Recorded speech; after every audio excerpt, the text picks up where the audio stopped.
시사해설입니다. 일리노이 주에 지금 매우 복잡하고 어려운 일들이 벌어지고 있습니다. 그런데 이제 이 일들이 바로 나의 세금, 나의 권리, 나의 혜택, 여기에 직접적인 영향을 미칠 그런 사항들이죠. 일리노이 주에 지금 돈이 없는 것 우리가 모두 잘 아는 사실입니다. 그런데 새 회계년도 예산을 이제 일주일 안에 마련을 해야 됩니다. 5월 31일 전에 마련을 해야 되는데 그런데 이제 새로 등장한 공화당의 거버너 브루스 와너 그리고 그동안 일리노이 정치권을 꽉 잡고 있는 마이클 메리간의 민주당 의회 생각이 전혀 다릅니다. 그래서 지금 대결 국면에 들어가 있습니다. 거버너의 지론이 무엇인가? 친기업 개혁을 해야 한다. 지출을 줄이고 노조의 권리를 축소하고 근로자의 권리도 상한선을 둬야 된다. 이런 생각을 하고 있습니다. 여기에 반해서 민주당 쪽에서는 중산층을 인질로 잡고 기업 보호를 한다는 것은 말이 안 된다. 또 정부의 도움을 필요한 시민들은 보호해야 하고 근로자의 권리를 침해한다는 것은 있을 수 없다 하는 이런 견해죠. 이제 새 예산 통과 마감일을 이제 코앞에 두고 있는데 양측이 이제 이런 일들을 하고 있습니다. 브루스 와너는 예산 통과 전에 개혁을 먼저 하자 이런 생각을 하고 있습니다. 그래서 비예산 의제를 그 예산안에 이제 잔뜩 제시를 했습니다. 노조의 권리 축소라든가 의회 임기 제한이라든가 민사소송의 보상액 상한선을 둔다든가 이제 이런 제안들입니다. 여기에 반해서 이제 마이클 메리간은 어제 그 민주당 하원을 통해서 전격적으로 자신의 예산안을 제안을 했습니다. 그 예산안의 액수는 363억 달러.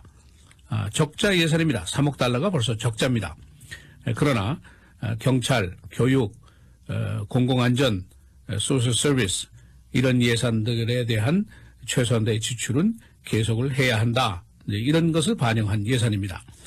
민주당 상원도 오늘 또 지출안을 이제 제안을 할 예정입니다. 민주당의 계산이 뭐냐?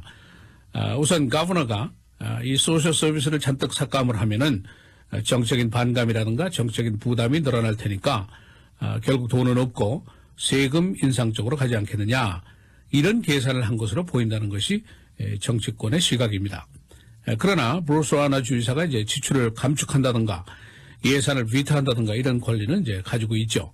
한 가지 분명한 것은 이번 여름이 예산 대결의 치열한 장이 될 것이고 의회와 시민들이 꽤 무더운 여름을 갖게 될 것이다. 이런 예상이죠. 벌써 어제부터 비난전이 양측에서 계속이 됐습니다. 브루스 와너 측은 대변인의 스테이트먼트를 통해서 민주당이 중요한 그 개혁안 협상 자체를 지금 거부하고 있지 않느냐.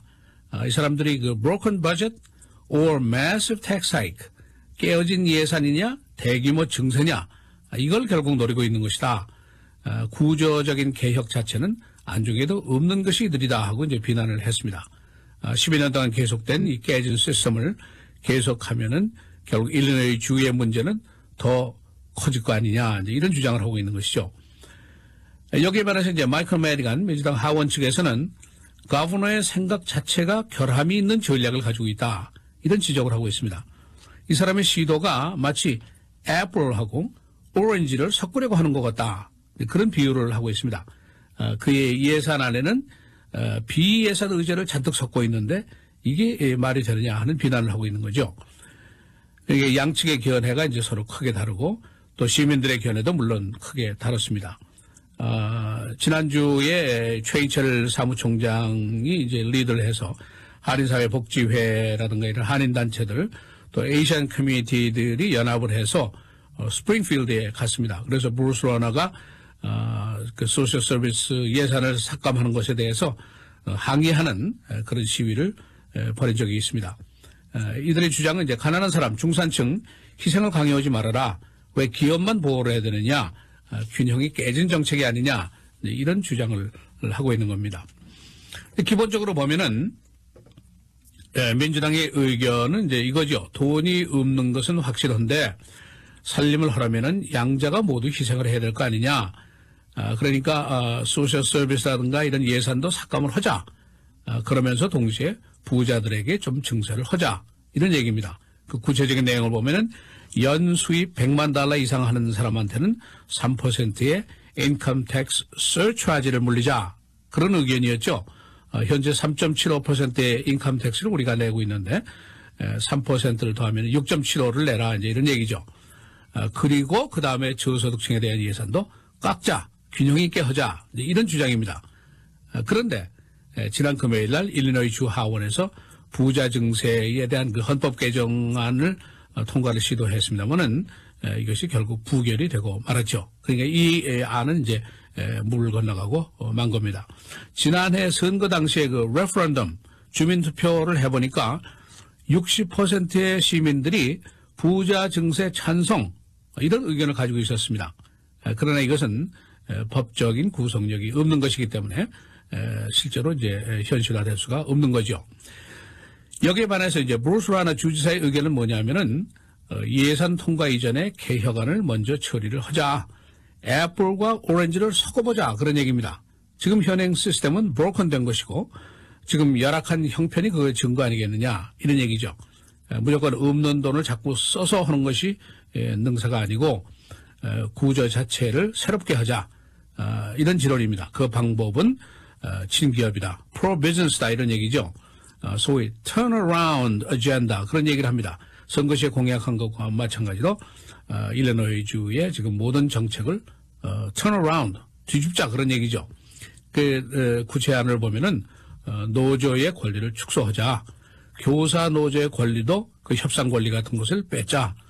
또 일할 권리 노조원이 아니라도 일할 수 있도록 하자. 그리고 보상금액의 상한선을 두자. 몇 천만 달러씩 이렇게 보상금 주는 건 옳지 않다. 또 근로자 배상도 제한을 해야 된다. 근로자도 배상에 상한선을 두자 이런 얘기죠.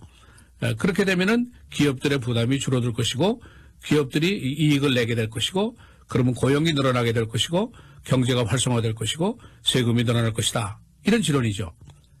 그런데 여기에 곁들여서 텀 리밋도 하자. 의회라든가 주정부의 공직자들이 장기 집권을 하니까 부패되지 않느냐. 비효율적이다. 고로 피선될 수 있는 임기를 제한해야 된다. 이 얘기는 이제 선거 때부터 했죠.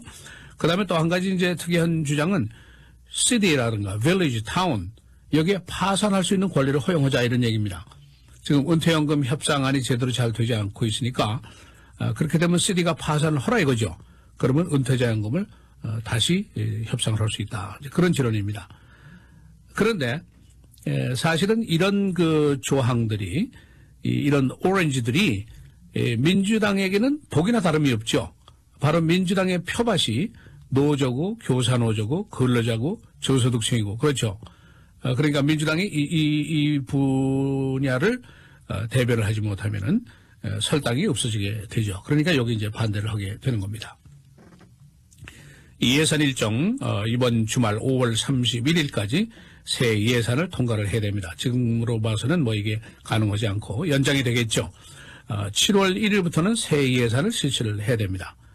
그러니까 6월 한 달 동안 새 거버너 또 민주당 의회 대대적인 혈투를 벌이게 될 것이다 하는 예상입니다.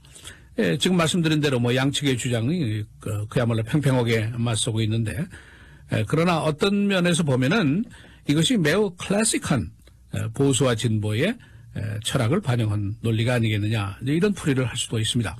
기업 보호가 우선이냐 근로자 보호가 우선이냐 예산 삭감이 먼저냐 부자 증세가 먼저냐 오렌지가 먼저냐 애플이 먼저냐 이런 얘기죠. 이런 논쟁이 이제 한여름 동안 계속이 되고 이 대결을 이제 우리가 계속 보게 됩니다. 그런데 이 대결에 우리가 사실은 구경꾼이 아니죠. 이 대결의 결과에 따라서 나의 가계부가 또 나의 권리가 달라지게 됩니다. 시사 해설 김정일입니다.